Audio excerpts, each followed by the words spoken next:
നമ്മുടെ ഇവിടുത്തെ ഒരു 6-7 വീടുകൾ, ഒരു 10-12 വണ്ടികൾ.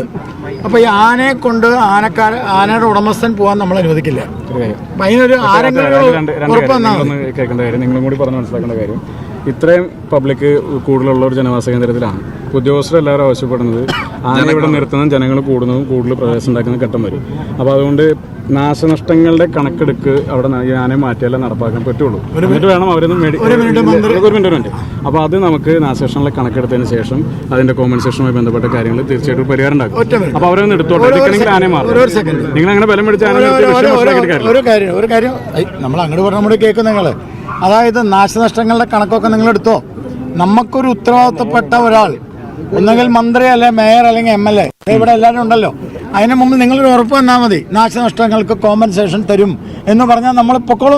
നമുക്കൊരു പ്രശ്നമല്ല. കോമ്പൻസേഷൻ കൊടുക്കാൻ വേണ്ടിയിട്ടാണല്ലോ നാശനഷ്ടങ്ങളെ പട്ടിയെടുക്കുന്നത്. അല്ല, അങ്ങനെ കണക്കെടുക്കുന്നില്ല. ആ കണക്കിൽ നമ്മുടെ ആൾക്കാർ വന്നില്ലെങ്കിൽ നിങ്ങൾ ഇതിൽ ഈ ആനയുമായി ബന്ധപ്പെട്ട വിഷയത്തിൽ നാശനഷ്ടങ്ങൾ അതിലൊരു അവസരം ഉപയോഗിക്കരുത്. അല്ല, അവസരമൊന്നുമില്ല. വളരെ കോടിയിലായിട്ടാണ് ഞാൻ പറയുന്നത്. നിങ്ങൾ പോയാലും പോയില്ല,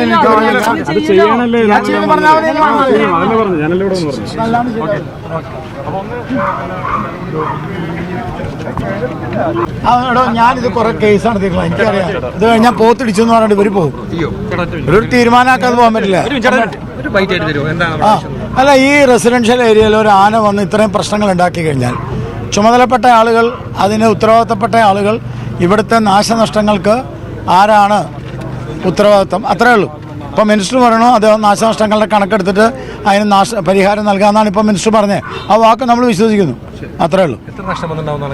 എങ്ങനെ പോയാലും 5 വീട് തകർത്തിട്ടുണ്ട്. വീട് മുഴുവനായിട്ടല്ലെങ്കിലും വീട് തകർത്തിട്ടുണ്ട്. പിന്നെ കാറുകൾ ഒരു 3 കാറുണ്ട്, ഒരു 7 ബൈക്കുണ്ട്. ഇവരൊക്കെ തൊഴിലാളികളെ, പാവപ്പെട്ട ആൾക്കാരാണ്, തൊഴിലെടുക്കാൻ വന്ന ആൾക്കാരാണ്. അവരൊക്കെ ആ ബൈക്ക് ഇനി ഉപയോഗിക്കാൻ പറ്റില്ല.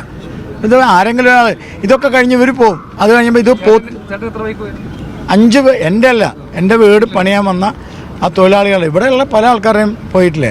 ഇതൊക്കെ കഴിഞ്ഞ് ഇവർ പറയാം ആനയൊന്നും വന്നിട്ടില്ല എന്ന് പറയും.